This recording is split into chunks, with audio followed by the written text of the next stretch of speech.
Hello. हमने पिछली video में करा नेचर ऑफ द मैटर।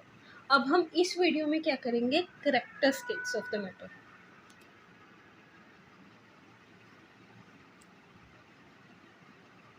इसके क्या कैरेक्टरिस्टिक्स हैं?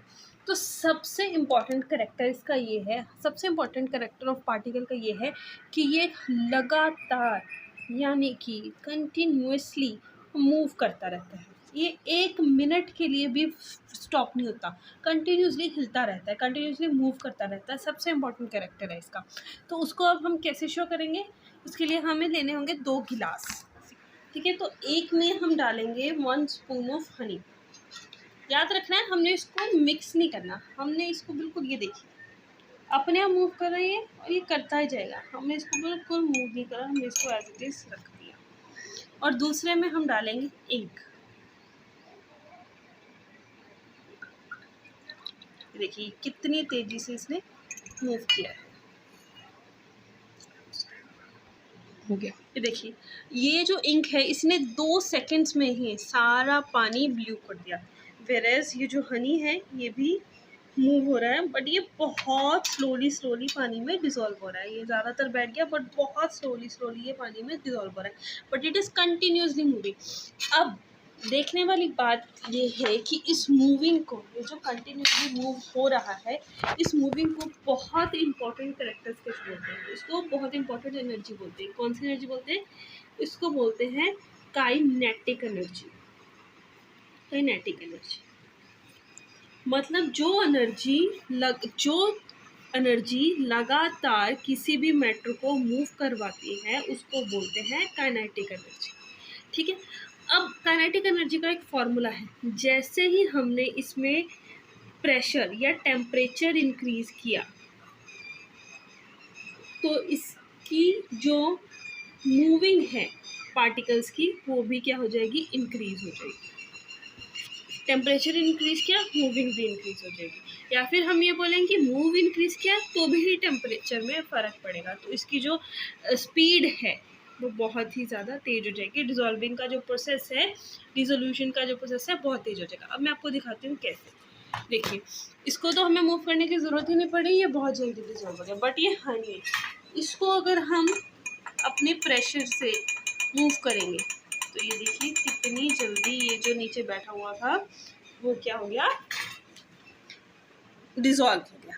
So this is kinetic energy. Kinetic energy में हमें दिखता है कि चीज़ें कंटिन्यूसली मूव होती रहती हैं।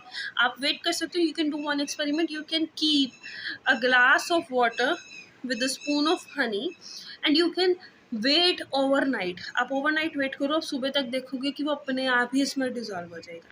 या फिर you can put a spoon of sugar into the water, तो क्या होगा, नेक्स्ट मॉर्निंग आप देखोगे वो डिसॉल्व हो चुकी होगी। Because of the kinetic energy, because the matters, the things are continuously moving, continuously वो मूव कर रही हैं, इस वजह से वो क्या होता है, डिसॉल्व होती है, अपने आप में मिक्स हो जाती है, इंटरमिक्स हो जाती है। इस प्रोसेस को हम क्या बोलते हैं? This process is known as diffusion. This process is known as diffusion. Am I clear? Okay, so second important character है इसका, that is particles attract each other. मतलब जो भी पार्टिकल्स होते हैं वो एक दूसरे को अट्रैक्ट करते हैं। जैसे मैंने अभी आपको पहले बताया कि पार्टिकल्स डिफरेंट जो मैटर है वो डिफरेंट पार्टिकल से बना होता है, और वो जो पार्टिकल्स हैं वो एक दूसरे को अट्रैक्ट करते रहते हैं। अब इसका अगर हम एग्जांपल देखेंगे तो देखेंगे इस रबड़ बैंड के साथ। देखिए, अगर हम इस रबड़ बैंड पे फोर्स अप्लाई करते हैं, इसको खींचते हैं, तो ये अपने आप, जैसे ही मैंने इसको छोड़ा अपने आप अपनी जगह पे आ गई, जैसे ही मैंने इसको छोड़ा अपने आप अपनी जगह पे आ गई।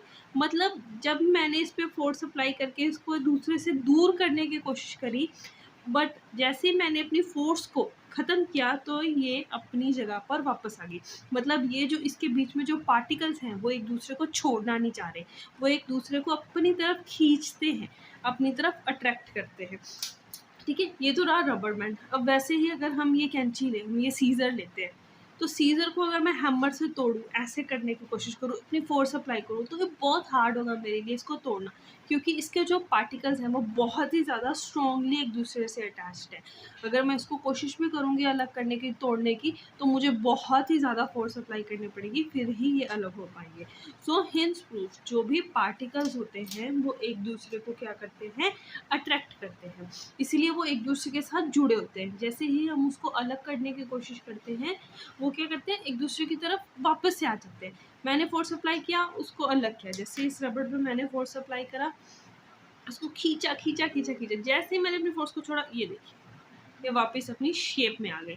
मतलब जो पार्टिकल्स हैं वो अपनी शेप को होल्ड करके रखते हैं, एक दूसरे को अट्रैक्ट करते हैं, इसीलिए मैटर का जो शेप है वो बरकरार रहता है, अनटिल और अनलेस हम उसको पूरी तरीके से तोड़ नहीं देते।